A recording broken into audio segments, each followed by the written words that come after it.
पितृदोष होता है, काल सर्प दोष होता है, वास्तु दोष होता है, उनको ज्यादा कुछ नहीं करना होना। महाराज एक बेल का फल लीजिए। क्या लेना है? बेल का फल, बेलपत्री का जो फल होता है उसको ले लो। उसके अंदर का जो गुर्दा होता है, अंदर का जो भाग होता है, उसको निकाल लीजिए और उस बेल के फल में आटा सेक कर उसमें शक्कर मिलाकर उसको उसके अंदर भर लीजिए।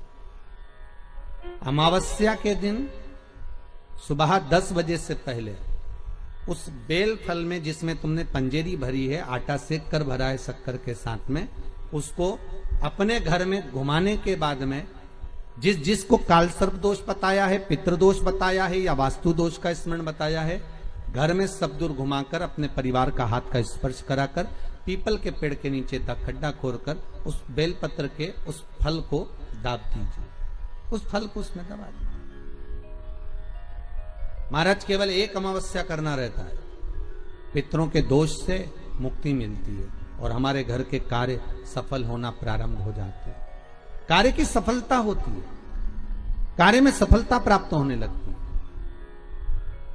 हम तो कई बार कहते हैं महाराज जी, अगर ऐसा लगे किसी औषधि को आप ले रहे हैं, मालूम पड़े कि औषधि आपको लग नहीं रही है, शिव महापुराण की कथा करेंगे, मान लो औषधि आपको नहीं लग रही, आपने औषधि बहुत दिनों से ले रहे हो, कोई दवाई, मान लो आप किसी भी दवाई को ग्रहण कर रहे हैं और वो औषधि लगी नहीं रही है, वो शरीर को लगी नहीं पा रही और आप ठीक ही नहीं हो पा रहे, 15 दिन हो गए, 8 दिन हो गए, बताओ, उतना की उतना ही कैटरीना है, उतना ही उतना अपना भरा हुआ, वही की वही लीवर, वही की वही किडनी, वही की वही स्मरण, सभी कुछ वही वही है, उतना की उतना ही।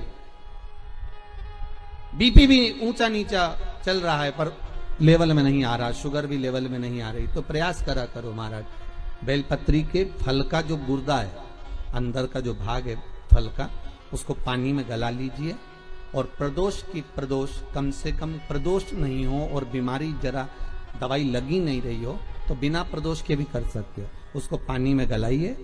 आधा घंटा पानी में, जैसे आपको सुबह मंदिर जाना है 10 बजे, तो सुबह स्नान कर कर कम से कम 6:30-7 बजे उसको पानी में गला दीजिए और उस बेले के फल का गुर्दा से गला हुआ पानी शिव जी को ले जाकर समर्पित कर दीजिए। महाराज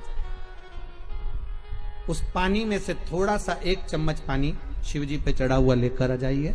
उस पानी को जो बीमार व्यक्ति है उसको औषधि देने से पहले मात्र आधी चम्मच से भी आधा चम्मच उसको दे दीजिए।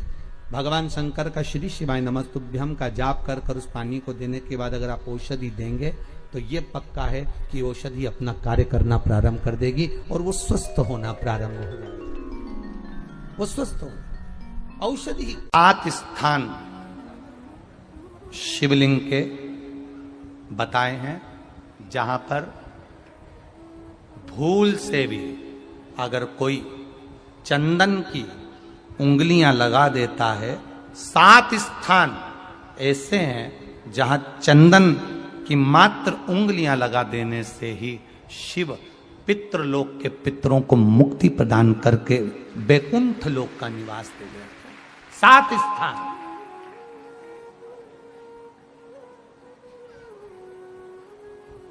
और वो 7 स्थान जो चंदन के बताए गए हैं, पहला भगवान देवाधिदेव महादेव के शिवलिंग पर चंदन का लेपन।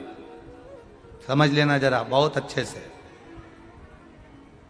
आपको लगता है स्वप्न में कोई मुर्दे दिख रहे हैं या कोई जल रहा है या कोई मर रहा है या कोई चला गया है, ऐसा भय लगता है, बच्चों को मानी भेजूंगी ऐसा हो जाएगा, पति को मानी भेजूंगी ऐसा हो जाएगा, कोई हमारे कोई गलत तो नहीं कर रहा है, आपको लगता है। 7 स्थान चंदन के बताएं महाराज।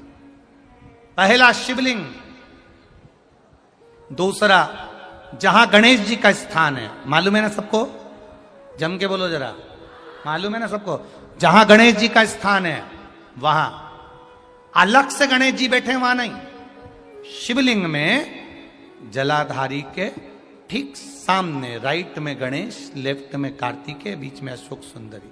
तो पहला चंदन बाबा के शिवलिंग पर, दूसरा गणेश जी पर चंदन की उंगली, तीसरा षडानंद कार्तिकेय पर चंदन की उंगली, चौथा अशोक सुंदरी पर चंदन की उंगली, पांचवा जलाधारी पर चंदन की उंगली, छठा जो शिवलिंग का जल बह रहा है इसके ठीक विपरीत की ओर चंदन की उंगली, और सातवां चंदन नंदी के मस्तक के ऊपर जो दो सींग लगे रहते हैं उस पर चंदन की उंगली। ये कब लगाई जाती है? या तो अमावस्या के दिन आपको लगता है कि हमारे पूर्वजों का उद्धार नहीं हुआ, हमारे पूर्वजों का कल्याण नहीं हुआ, कहीं अधोगति में कोई चला गया है, उसका बस एक बार, रोज नहीं जरूरत है, प्रतिदिन जरूरत ही नहीं, महीने में एक बार अगर अमावस्या के दिन भी आपने चंदन के थोड़ा सा चंदन अगर मेरे देवाधिदेव महादेव को 7 स्थान पर समर्पित किया है। अशोक यहां पर वर्णन कर रही है, मैना, धन्य और कला की कथा कह रही है। तीनों ने सनकादि ऋषियों से मांगा। चंदन भगवान को अति प्रिय होता है और चंदन ही एक ऐसा होता है जो पितरों को भी प्रिय होता है, जिसका स्पर्श मात्र लगने से पूर्वजों का कल्याण हो जाता है, वो चंदन का स्पर्श। कुसा जानते हो सब लोग? जितने लोग आस्था चैनल पर कथा सुन रहे, कुसा जानते हो कि नहीं जानते? डाब, कुसा, कुसा का आसन।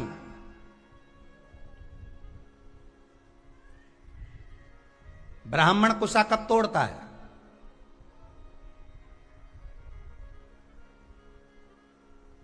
ये कुसा कब तोड़ी जाती है?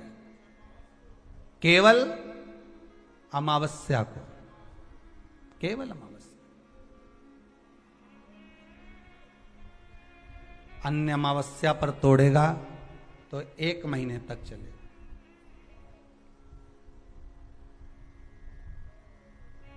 केवल महाराज, और भद्र अमावस्या को जो तोड़ेगा तो 1 वर्ष तक चलेगा। और कुसा तोड़ने का भी नियम है, कुसा लाने का भी नियम है, और उस कुसा का आसन पर बैठकर स्मरण करने का भी नियम है।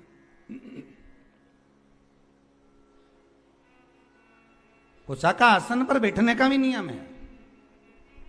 ये जो बाजार में जो कुसा के आसन मिलते हैं, आप अगर बोलकर बनवाएंगे कि हमको बिल्कुल ओरिजिनल कुसा का आसन चाहिए, हमको असली कुसा का आसन चाहिए, तो आपको प्राप्त होगा। जिनके चेहरे पर आंखों के नीचे कालापन हो जाता है, कुसा का आसन वहां भी काम आता है। कि आप थोड़ी देर, आधा घंटा, 20 मिनट, 25 मिनट जब भगवान की सेवा कर रहे हो, कुसा के आसन पर बैठ जाइए।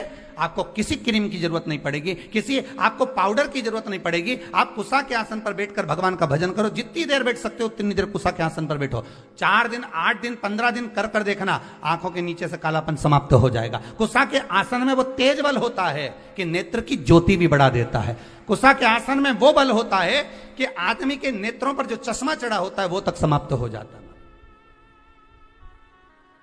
पर लोगों ने कुसा का आसन हटा हटा कर आज के जमाने में नया नया ये सब मार्केट में जोरदार जोरदार आसन आए, टंगा रे, कपड़े का आसन मिल रहा है, ऊन का आसन मिल रहा है, इसका आसन मिल रहा है, तो लोग लो मना नहीं है, पर आसन पर भी तुम कुसा का आसन लगाओ। पर कुसा के आसन पर बैठकर जो तुम अनुष्ठान करोगे, कुसा के आसन पर बैठकर जो तुम भगवान चर्चा करोगे, उसका एक बल बढ़ता है। कुसा के आसन ग्रहण अगर पड़ता है तो परिवार में, शास्त्रों में इसका वर्णन आता है कि गेरू, गेरू मतलब लाल चंदन।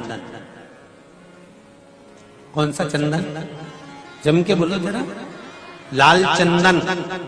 ये गेरू तो बाद में आप लोगों ने उदर पे लगाना चालू करा, पर नियम ये है कि गर्भ में अगर बच्चा रहता है तो ग्रहण पड़ता है, चंद्र ग्रहण पड़े, सूर्य ग्रहण पड़े, तो जो नारी का गर्भ रहता है, भले वो 3 महीने का हो, 2 महीने का हो, 1 महीने का हो, 8 महीने का हो, 9 महीने का हो, 10 महीने का, नारी का अगर गर्भ है तो बुजुर्ग लोग भी कहते हैं, उनको ये भले नहीं मालूम होगा कि क्यों गेरू लगाते। गेरू नहीं, लाल चंदन की 3 रेखा नारी को अपने पेट पर खींच लेना चाहिए। क्या होता है तो कहा, बच्चा विपरीत पैदा नहीं होता, बच्चा स्वतंत्र स्वस्थ अच्छा पैदा होता है। पानी का मटका, हंडा, भले तुम्हारे घर में नल से पानी आ रहा हो, आरओ का पानी आ रहा हो, तुमने आरओ लगा रखा हो, और उसके नीचे एक छोटा सा हंडा, मटका, कुछ भी, छोटा सा घड़ा, कुछ भी रखना जरूर चाहिए। रसोई घर में भले इतना बड़ा हंडा रखो, मटका रखो, घड़ा रखो, कलश रखो, पर रखना जरूर चाहिए। क्यों? उसमें पितरों का स्थान होता है। तो घर में, रसोई घर में कभी परिवार में किचकिच नहीं होती, क्लेश नहीं होता। अगर हंडा भरा हुआ है, हंडा खाली होते होते जब सुबह के समय पर पानी थोड़ा रह जाता है, उस घर में जहां हंडा आधे से ज्यादा खाली हो जाता है, शास्त्र कहता है, भविष्य पुराण कहती है, जहां पानी का हंडा आधे से ज्यादा खाली हो गया, समझ लेना दूसरे दिन रसोई घर में क्लेश जरूर होगा।